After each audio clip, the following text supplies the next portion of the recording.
जिस समाजवादी पार्टी को विधानसभा चुनाव में मुस्लिमों ने झोली भरकर वोट दिए, वो समाजवादी पार्टी अब अपनी दिशा में थोड़ा सा बदलाव लाने की तैयारी में है। इस बदलाव को समझने के लिए समाजवादी पार्टी की राष्ट्रीय कार्यकारिणी की इस तस्वीर को समझिए, जिसके मंच पर गिनती के नेता बैठे थे। इनमें अखिलेश यादव के अलावा रामगोपाल यादव, अबू आजमी, अवधेश प्रसाद, रामजीलाल सुमन, जया बच्चन और पार्टी उपाध्यक्ष किरणमय नंदा की तस्वीर है। यानी जिस मुस्लिम वोट बैंक को सपा की साइकिल का मजबूत पहिया माना जाता है, उसकी मौजूदगी में बदलाव दिखाई दे रहा है। कहने को अबू आजमी इस मंच पर जरूर हैं, लेकिन इसके मायने बहुत अलग हैं। इसकी एक बड़ी वजह यह है कि समाजवादी पार्टी मुस्लिम वोट बैंक को शुरुआत से ही अपने साथ जुड़ा हुआ मानकर चलती है। समाजवादी पार्टी के साथ में सभी जाति वर्ग धर्मों का वोट है।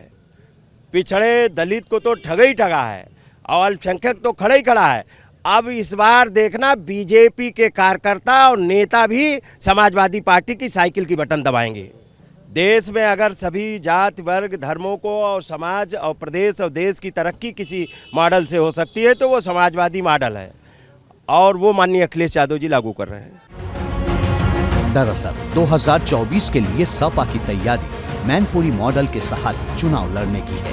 ये ऐसा मॉडल है जिसका फोकस दलित वोट बैंक पर सबसे ज्यादा है, और इसकी झलक सपा की राष्ट्रीय कार्यकारिणी की बैठक में साफ साफ दिखी। हालांकि ऐसा भी नहीं कि मुस्लिमों को समाजवादी पार्टी पूरी तरह से नजरअंदाज करेगी, बस इसका तरीका थोड़ा अलग होगा। ये हिंदू और मुसलमान सबकी समस्या एक है। आज महंगाई से सब परेशान हैं। जब महंगाई की बात हो रही है तो उसमें हिंदू भी हैं, मुसलमान भी हैं। जब बेरोजगारी की बात हो रही है तो उसमें हिंदू भी हैं, मुसलमान भी हैं। जब शिक्षा के सुधार की बात हो रही है तो उसमें हिंदू भी हैं, मुसलमान भी हैं। जब उन लोगों को स्वास्थ्य सेवाएं अच्छी मिलें, इसकी बात हो रही है तो उसमें हिंदू भी हैं, मुसलमान भी हैं। हम लोग सब धर्मों को साथ लेकर के और सब जातियों को साथ लेकर के जो महागठबंधन करेंगे। लोकसभा चुनाव की लड़ाई के लिए अखिलेश हिंदुत्व की पिच पर भी उतरते हुए दिखाई देते हैं। जब वो कोलकाता गए तो दक्षिणेश्वर मंदिर जाना नहीं भूले। इससे पहले भी वो वाराणसी में बाबा विश्वनाथ के दर पर त्रिपुंड लगाए नजर आए थे, और पार्टी ने वैसे भी साफ शब्दों में कह दिया है कि संत महात्माओं को लेकर कोई गैर जरूरी टिप्पणी न की जाए। यानी सपा को मुस्लिमों को भी साधने का है और उन हिंदुओं को भी जो सत्ता की सबसे बड़ी चाबी है। अब सपा की यही रणनीति भाजपा को चुभ गई है। देखिए, समाजवादी पार्टी कभी भी मुस्लिम समाज की हितैषी नहीं रही है।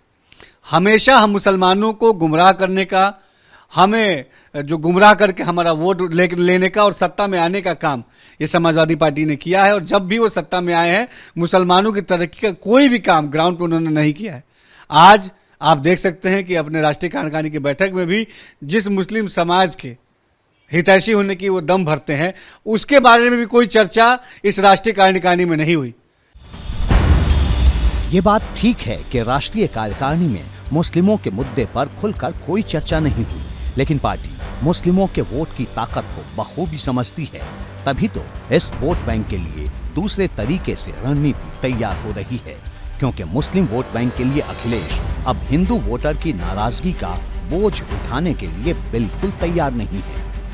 एबीपी गंगा के लिए लखनऊ से विवेक त्रिपाठी के साथ अनुभव शुक्ला की रिपोर्ट।